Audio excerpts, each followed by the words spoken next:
7h40. La revue de presse sur Europe 1, Olivier Delagarde. Bonjour. Les choses ne se passent pas comme la presse les avait prédites. Oui, rappelez-vous, c'est pas si vieux. C'était il y a 3 mois, alors que la campagne débutait entre Laurent Wauquiez et Bruno Retailleau. Que ne nous annonçait-on pas sur une guerre des chefs qui allait être sanglante, dévastatrice? Eh bien, non. La campagne électorale s'est tenue dans de bonnes conditions et l'élection de Bruno Retailleau est même idéale, commande ce matin Cécile Cornudet dans Les Échos, obtenant 74,3% des voix. Il ne pouvait rêver meilleur score face à Laurent Wauquiez, écrit-elle, et les Républicains, eux, ne pouvaient espérer meilleure configuration à 2 ans de l'élection présidentielle.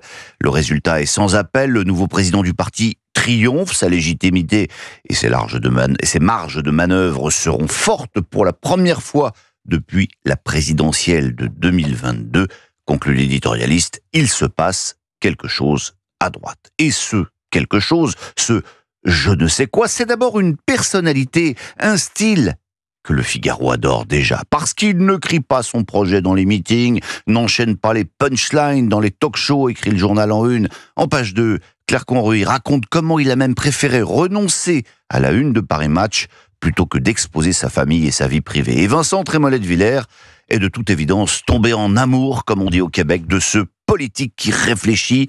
Plus Hannah Arendt que Rihanna, écrit-il, plus Tite-Live que TikTok. Le Vendéen n'a rien cependant de l'intello en surplomb du boy scout égaré en politique. Il ajoute simplement à une ambition évidente des qualités qui trop souvent ne l'accompagnent plus: la solidité des convictions, l'intégrité dans la fonction et la constance dans le travail. N'en jetez plus.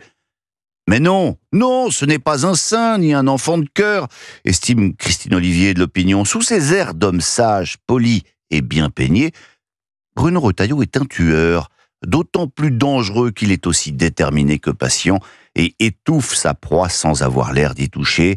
Laurent Wauquiez vient de l'apprendre à ses dépens. C'est comme quand on l'interroge sur ses ambitions pour 2027. Il élude, raconte-t-elle.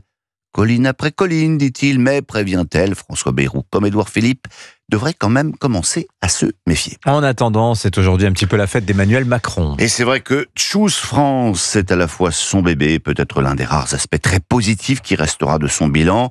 D'ailleurs, l'attractivité, c'est la bataille de Macron, résume Les Échos en gros titre, et notre président n'a d'ailleurs pas résisté au plaisir de lâcher le morceau dans une interview à toute la presse régionale dès vendredi. Le montant total des investissements qui seront annoncés devrait dépasser les 20 milliards d'euros. Et le Parisien aujourd'hui en France ne boude pas son plaisir.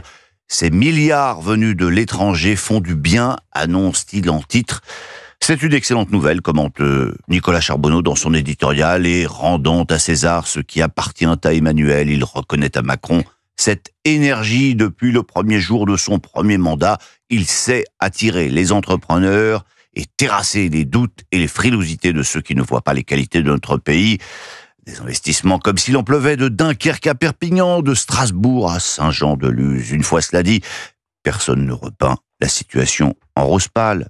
Si on doit se réjouir que la France continue de trouver grâce aux yeux d'entreprises étrangères, écrit par exemple Olivier Bacusa de l'Opinion, on ne peut passer sous silence que l'Europe globalement décroche par rapport aux États-Unis. Gare aux effets déformants de la Galerie des Glaces, écrit aussi Gilles Boutin du Figaro. Le baromètre EY, publié la semaine dernière, montre que même si la France conserve son rang de pays européen le plus attractif, le nombre d'investissements en 2024 est en baisse de 14%. Allez, comme le temps nous est compté ce matin, on va terminer par un secteur d'activité alors où l'Europe n'a pas du tout Choose France, samedi soir.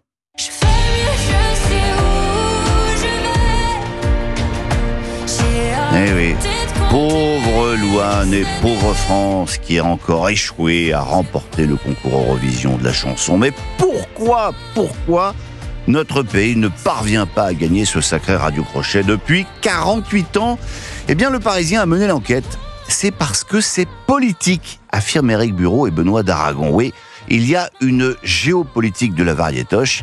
À la différence de ce qui se passe entre les États baltes, par exemple, il n'y a pas de solidarité entre les pays francophones. C'est ainsi que les jurés belges ne nous ont pas donné un seul point, s'indigne-t-il. Bref, encore un coup de Bruxelles. Bon, mais comme c'est politique, la lecture de la presse du jour nous offre quand même la solution pour remporter la timbale l'an prochain. confié bien sûr à Bruno Retailleau le soin de pousser la chansonnette. Ah, vous imaginez. Voilà. Vous savez pourquoi je vous passe Abba? Oui, parce qu'ils ont remporté l'Eurovision. Mais pas seulement. Ah bon, alors dites-moi. Vous lisez pas Gala? Ah oui, Abba, ça veut dire... Je vous l'ai dit la semaine dernière. Il s'en souvient, non? Pourquoi, Gala? Eh bien parce que Bruno Retailleau a déclaré qu'il était fan de Abba. Il connaissait même toutes les chansons par cœur. On saura tout de ce qui se dit dans la presse grâce à vous. Merci beaucoup, Olivier Delacroix.